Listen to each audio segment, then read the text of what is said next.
Hello everyone, and welcome. Today, we're going to talk about something that forms the very foundation of a successful, productive, and happy workplace: health and safety. Now, I know what some of you might be thinking. Another safety briefing? But stick with me, because what we're discussing today isn't just about rules and regulations. It's about people.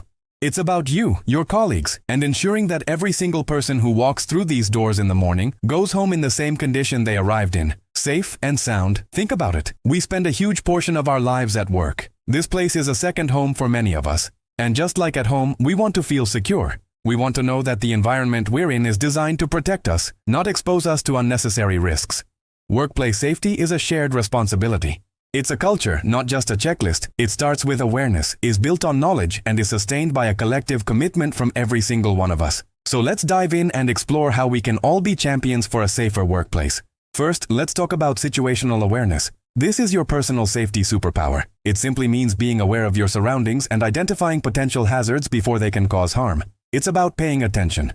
For example, when you're walking through a busy area, are you looking at your phone, or are you looking for wet floors, extension cords, or moving equipment like forklifts? A simple spill that goes unreported can lead to a serious slip and fall injury. A box left in a walkway can become a tripping hazard. Being aware means actively scanning your environment. When you enter a room, take a mental snapshot. Where are the exits? Is anything out of place? Do you hear any unusual sounds from machinery? This isn't about being paranoid. It's about being prepared. Proactive observation is the first line of defense against accidents. If you see something, say something. A potential hazard that you spot and report could be the one that prevents an injury to a coworker later that day. It's that simple, and it's that important. Next up, let's get specific with some common workplace hazards. Slips, trips, and falls are consistently among the most frequent causes of workplace injuries, yet they are often the most preventable. Good housekeeping is key. This means keeping walkways, stairs, and work areas clear of clutter, cables, and debris. Clean up spills immediately, and if you can't, put up a warning sign. Make sure rugs are flat and that lighting is adequate in all areas, especially in corridors and stairwells. And let's talk footwear. Wearing appropriate, non-slip shoes for your work environment can make a world of difference.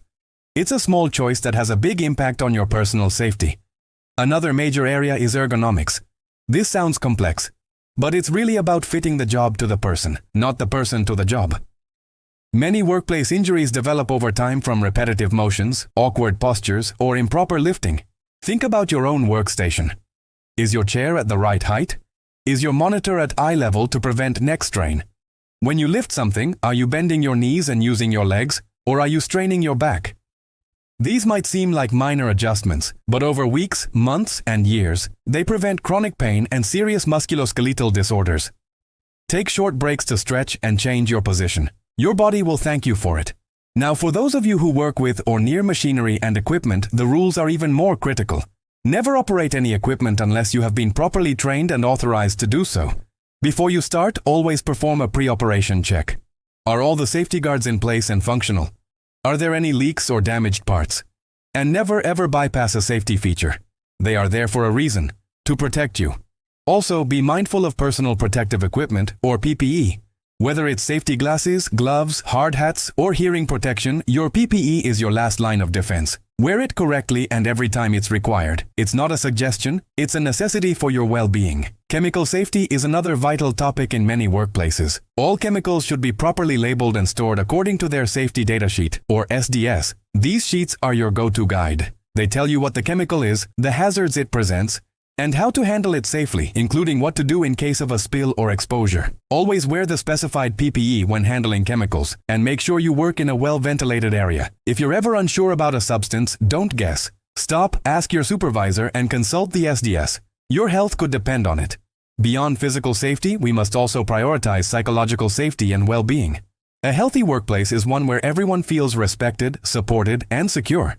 Stress, burnout, and harassment have no place here. It's crucial to foster open communication and a culture where it's okay to speak up, not just about physical hazards, but about mental health challenges too. Remember to be kind and look out for your colleagues. If you notice someone is struggling, ask if they're okay. Sometimes a simple conversation is the first step toward getting help.